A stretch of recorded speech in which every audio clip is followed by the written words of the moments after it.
Welcome to the Intentional Fulfillment Podcast, hosted by your one and only Alan Nogier. I'm here to help you improve in every facet of life and teach you everything I've learned on a journey toward fulfillment, whether in health, relationships, spirituality, or finances. On this podcast, I'll be giving you my best advice, trainings, and mindset shifts so you can become the person capable of achieving anything. Hello, everyone, and welcome to the Intentional Fulfillment Podcast. My name is Alan Nogier. I am your host, and today I'm super excited. We're going to talk about something that I am very passionate about. I don't necessarily talk about it often. I talk more about consciousness, mindset, all the things that are the drivers of what we're going to be talking today, which is application. And what we're going to talk about today is the wealth formula, how to build wealth, how I'm working to build it right now, how I've started that process, how you can start to do it as well. So I'm really excited to talk about it. This is something I have spent a lot of time reading, a lot of books, implementing, applying, and working on refining myself. So excited to share with you. So let's get started. First, we're going to go over what the wealth formula is in a broad sense, and then we can maybe go into each of the sections of the wealth formula to break it down a little bit further. So here's the big outline. Here's the big picture. Wealth formula. Step 1, drive your income. Refine a skill and drive your income. Step 2, save money so that you can invest.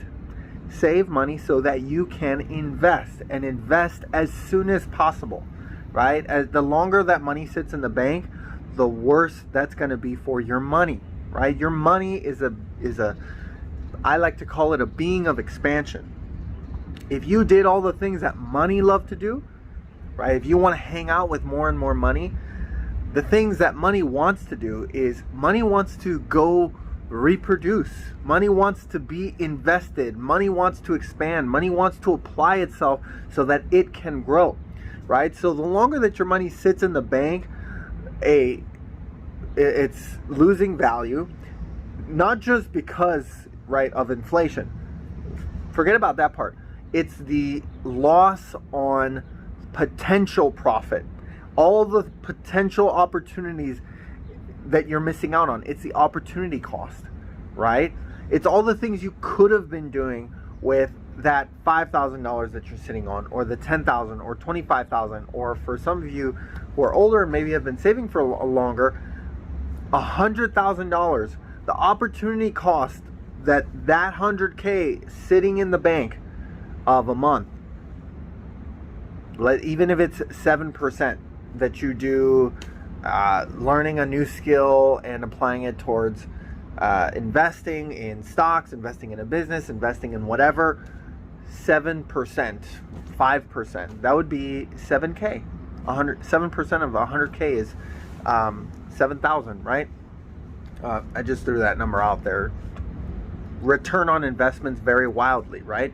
But the longer that your money sits unproductively, not only is it losing value because of inflation, but it's losing the value to you because of opportunity cost, right? So again, step 1, master a skill, work on it, refine it, drive your income. Step 2, save money so that you can invest as soon as possible. Step 3, find investments that are assets that create passive income streams. My favorite one, and I'll talk more about as we dive deeper, is real estate.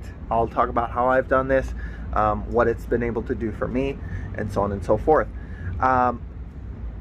Build passive income.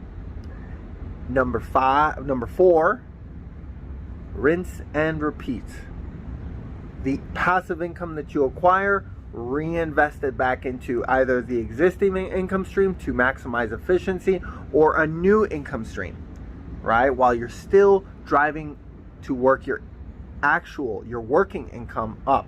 Working income up plus passive income up means more disposable income to apply to number 2, which is save more so you can invest more. higher income, higher passive income, save and invest more so that you can drive your passive income even higher. The more passive income you have, the higher you're driving your wealth. Eventually, passive income supersedes active income to the point where you can stop doing the active income unless you love to do that active income, right? Or maybe you're just really ambitious and you want a next level kind of lifestyle, right? Wealth doesn't necessarily mean you can buy all the fancy things. Wealth is more about the freedom, and freedom is a factor of time, not a factor of money. You could have $1 million, but if you have $1 million lifestyle expense a year, technically that $1 million is made in 1 year, gone in 1 year. So you're still in the rat race, right? Wealth is time. Wealth is a factor of time. Time, the most wealthy, the wealthiest of all, are the ones who have infinite time, right? How do you get infinite time? Your assets, your income, your passive income are higher than your monthly expenses, than your liabilities. Assets higher than liabilities, meaning assets pay for your liabilities and there's still a margin for you to save every month. How? By being passive in income, right? That's the important part. If you're working and it's an active income beating your liabilities, technically that's not actually wealth. You can be rich that way, but not necessarily wealthy as far as the financial freedom aspect of wealth, right? So again, to recap, the wealth formula is drive your skill, which drives your income. Step 1, income higher. Step 2, save more. Step 3, invest more. Step 4, assets that are passive cash flow. Step 5, reinvest back into more passive income or back into active income that drives your total income, right? Drive income, save, invest as soon as possible, passive income, reinvest. Income, passive income, reinvest. Income, passive income, reinvest. You guys get the gist, right? So I hope that was helpful, that really short spiel. If you want to dive more into this concept, feel free to contact me. Send me a message on Instagram or wherever you found me. Comment below in the YouTube channel. Or go ahead and read books from Robert Kiyosaki. Rich Dad, Poor Dad. Cash Flow Quadrant. One of my favorites. The Velocity of Money. I love that book. That's my favorite Robert Kiyosaki book. The Velocity of Money. That one was a game changer for me. Other books. Read authors like Brandon Turner, who was once the host of the Bigger Pockets podcast. Listen to the Bigger Pockets podcast, all about wealth building. Those are my favorite top 2 recommendations, Robert Kiyosaki and Brandon Turner. So let's talk about some of the ways that I've been able to do this to show you an example for how you can start to do it really easy, whether you're starting from like scratch, you have $0. I was able to start this journey literally when I was broke living in my car. I was doing that for like 3 months and I was broke, and only 3 or 4 months later I was able to buy a house, and I'll tell you what that house was able to do for me as an investment property. So let's dive into an example of my own, and then what that example might mean for you and how you can start to build wealth through the wealth formula that I have given. So I was living in my car. I think it was 2020 because of COVID, right? I was a personal trainer at the time and all gyms closed. I was in California, living there, working there as a personal trainer. Gyms closed. I didn't really wasn't making any money in California, especially San Diego. High cost of living. Pretty much blew all my money really quickly. Had to come back to the Midwest because I wanted to focus on trying a new avenue, a new path, which was real estate, right? So I was living in my car because I had no money, and I was just broke. I tried to be a real estate agent, but that was 100% commission. And starting off, like, I wasn't getting the ground rolling. And technically, I realized within a month or two that it's just more of the rat race. It's just another job. It's not really real estate investing. But it did get me some connections, I guess. So, you know, that was good. That was helpful. I don't think it would have stopped me or necessarily stopped me if I didn't do that. I would have had my property no matter what. I was fully committed and I was going to do it, and so can you. And I'll show you how. I eventually ended up leaving being a real estate agent, and I bought and I started working for AT&T for a few months, right? And just like as a rep, sales rep. And the goal there was to acquire a W-2, right? I specifically asked on my interview day, I want a base salary guaranteeing 40 hours a week, and I want it written in paper, because I was going to take that paper and show it to the bank. And usually you need 2 years of W-2 and all that stuff, but if you have a guaranteed, you can go to the bank and they'll usually work around that because they want to give you a loan. The loan agent wants to make money. So I got a W-2, right? I lived bare minimum, right? I didn't rent anything. So, you know, my expenses were negligible, and I just saved up. Eventually, after about 4 months, I saved up about 10K, and that was, I did partner with someone, right? So I technically did the deal portion and they did the money, right? So I partnered with them, but technically, for the sake of your learning, you don't have to partner, because I did save 10K, right? I partnered with them, and then a few months later, I just ended up paying them off because I realized I didn't want to partner. So for the sake of this video, pretend like I didn't partner, right? In 4 months, I saved about 10K, and then I went to the bank with my W-2 and 2 months pay stub showing that I could afford the 50-50 debt to income ratio of purchasing a house, and I was qualified for a loan of $150,000, which doesn't seem like a lot. Granted, this wasn't during COVID, before, like, I mean, it was starting to go up like quickly, but this was like before it just like shot up super fast. And I was able to find a duplex, right? A duplex that was in rough shape, right? All in all, I ended up paying $7,000 by doing a 3.5 FHA loan. I lived in one side. I kept the tenants in the other side. They paid $800. My mortgage a month was $950. I had a roommate at the beginning who paid me $400 in rent, meaning my total income was $800 plus $400. That's $1,200. And my total expenses at the end of the month were about $950. So that left me with a total passive income of about $100 at the end of the month, right? That was for about the first month. And then I really went all in. You know, most people, if they get to live rent-free, they don't have any expenses, and they even make $100 a month for living where they live, most people would probably spend it, I don't know, that extra $1,000 you save on rent on just whatever the heck you want. But no, I chose to take every ounce of money that I made every single month and invest it right back into my property. I fixed up the side that I was living on. I fixed it really, really nice, really beautifully. And I did all that work by myself. A lot of YouTube, a lot of learning as I went.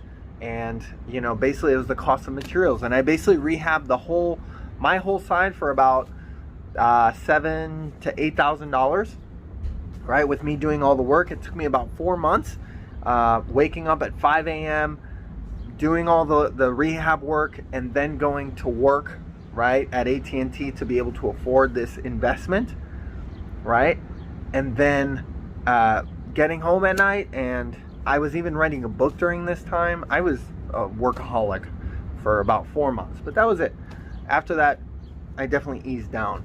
But essentially, what was the final outcome of having done this? Again, it was a 3.5 FHA loan, and this method is called a house hack, where you buy a house that you're going to live in, meaning that you now get to give a lower down payment, right? For those of you who don't have very much money, you can technically do a 0% down. There are government assistance programs that do that. But the final result was that I was doing a house hack. I was living in one side and the tenants on the other side were paying for my living. We're not just paying for my living, we're paying for my property, right? So they're paying off the equity on my behalf, and I also get a side all to myself that I don't have to pay the rent on. So if you really like this method, here's the blueprint. Step 1, qualify for a loan. Go to your bank and talk to a mortgage lender. See if you qualify. If you don't, ask him, what do I need to do to qualify? Do everything in your power to meet all of those requirements. Step 2, once you're pre-qualified for a house, let's say you're pre-qualified for $250K, you go out and you find a property that is either a duplex, a triplex, or a fourplex, or it could even be a single family, right? And you buy it, and you make sure you do the math before you buy it, and before you put an offer, you do the math before. Make sure that at the end of the month, what you expect to pay the bank, right? And after electricity and after gas and after everything is said and done, do the math on what you expect to pay, right? Just quick Google search for how to do that. And then make sure that the tenants on the other side are paying at least 3/4 of that, if not the whole amount of that, right? If they're not quite paying the whole amount, that's okay. If you live on the other side, let's say it's a 2-bedroom on your side, you can rent out one of those bedrooms. That's what I did, and that's what I still do, right? I'll tell you more about what I did after the fact with the property. But step 1, go qualify for a loan. Step 2, buy a property within those means that makes money every month, or at least breaks even. While you're living in it, the goal is to break even, right? That's your goal. Maybe you have to fix it up a little bit, right? Maybe you have to invest some money into fixing it up, time, energy, whatever it is. You'll know the scope of what you're willing to do.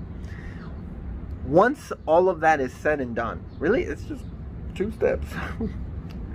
Qualify for a loan, buy a house that does the job. That's it. Super easy. And there you go. You have a house hack, right? If you do a duplex, make sure the other side tenants pay enough to compensate you for the mortgage. If you do a triplex, then make sure that the sum of the 2 other tenants compensates you enough to pay off your mortgage. If you do a single family home, let's say a single family is all you can afford. Let's say it's a 2-bedroom, right? And the monthly mortgage is $800. Well, that's fine. Rent out one of the other rooms for $500. Or do as I do now, Airbnb. So on one side, I have tenants who are long-term tenants, right? They pay almost most of the mortgage, right, for me. And then on my side, I actually have my grandma living there, right? And she runs the Airbnb, right? So this was the deal I've made, which is she gets to live for free, right? As long as she runs my Airbnb, right? So that's a win-win. She lives for free.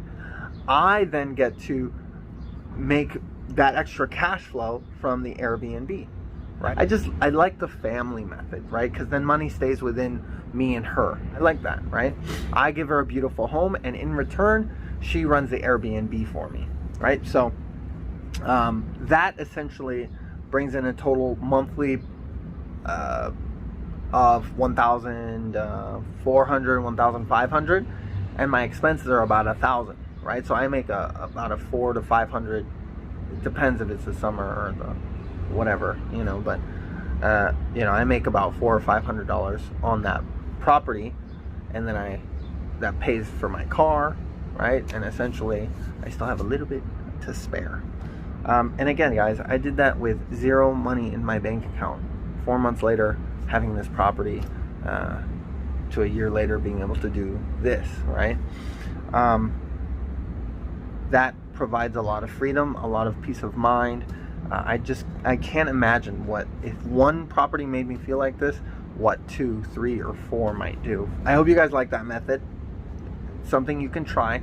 It doesn't necessarily fit into the wealth formula that I provided. Right now in my life, I'm trying more and more to step into the wealth formula, which is phase 1, which is drive the income, work on the skill, right? And for me, that's as an author, as a speaker, and as a coach, right? So I coach one-on-one. I do live speaking events, and I currently have 1 book published, about to have a 2nd book published. Just working on driving my base income up, right? So that I can save more, travel more, right now I'm filming from Santorini. I want to be able to do all those things, have the freedom that I love. And as I drive my income up, I'll be able to save more so that I can invest more. And once I invest more into passive cash flow, then I can take that passive cash flow and reinvest it back into more passive cash flow, or back into generating more income on my main skill, right? So I hope this was helpful to you guys. And again, if you have any questions personally, feel free to leave them in the comments, or just send me a message on Instagram, follow me on TikTok. Look forward to hearing from you guys, and have a great day. See you on the next episode. Like, share, comment, subscribe, turn on the notifications. I hope you enjoyed this episode, and if you did find it super valuable and you want to share it with the world, make sure to screenshot, post, and tag me on Instagram so I can see what you're up to and we can connect more. And to get notified on the next episode with me, go ahead and subscribe to the podcast on iTunes or wherever you listen. Now get out there, do great things, be a decent human, and I will see you next time.